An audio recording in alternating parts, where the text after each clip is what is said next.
everyone, and welcome to Nights Abroad. I'm Jacob, and this vlog series is going to be my video study guide for Dr. Tudor's class, Death in Dungeons and Past and Present Day London, which is a death studies course focused on the effects of death throughout the history of London and its effects on society. This vlog series is also going to be my vlogging assignment for my advanced public speaking course that I'm taking while I'm here in London. The main purpose of this vlog is going to, of course, be to create a video study guide for my death studies course, as I'm going to focus on the poetry, science, and sociology of death, as well as throwing in a bit of history and anthropology.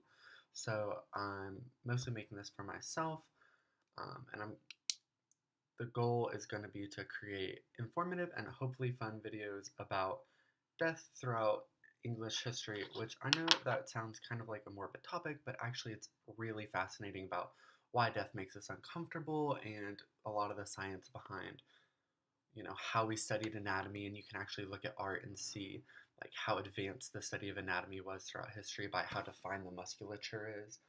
Actually, a lot of artists would like sneak in and like dissect human corpses in order to study the anatomy of them so that they could make better drawings and make better like musculature on their figures. Michelangelo did it and got in a lot of trouble. If he wasn't hired by the church, he would have been executed.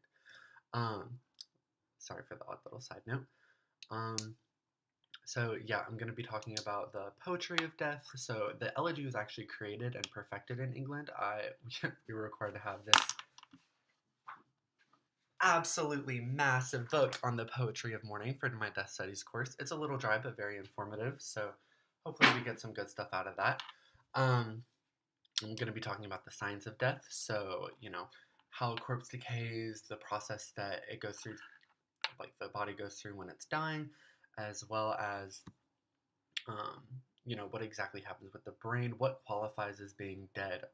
Modern medicine has brought up that question a lot with Alzheimer's patients, advanced dementia patients, people who are considered brain dead, which is indeed dead by legal definition, but a lot of people like to hold on and keep them through life support since we can keep their body functioning using modern medicine.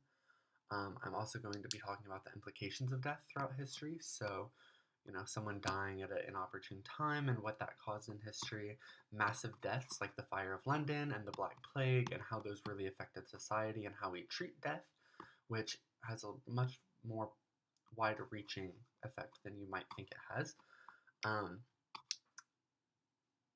The main goal of this video series is going to be to create a video study guide for my course, as well as hopefully get ideas for a 15-minute presentation that I have to do for my final.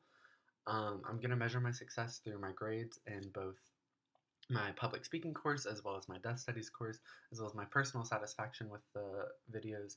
I'm only going to be uploading once a week, so I'm going to be doing a review for everything that we learned in class, how I felt about it, whether it was interesting, or just kind of a review for my introductory course to death studies.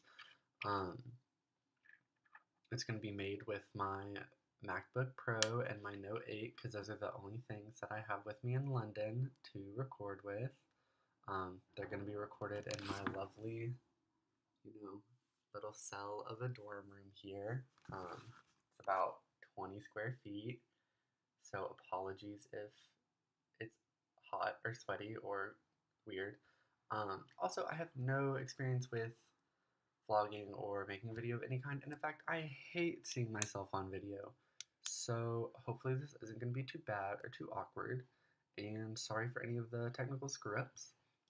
Hopefully join me at the end of this week for my first video study guide, which is going to be on prehistory, death and prehistory, so how we can tell like death mounds and everything throughout London, as well as an introduction to the liminality of death, what exactly liminality is and why it's important, as well as some of the beginnings of death practices in England.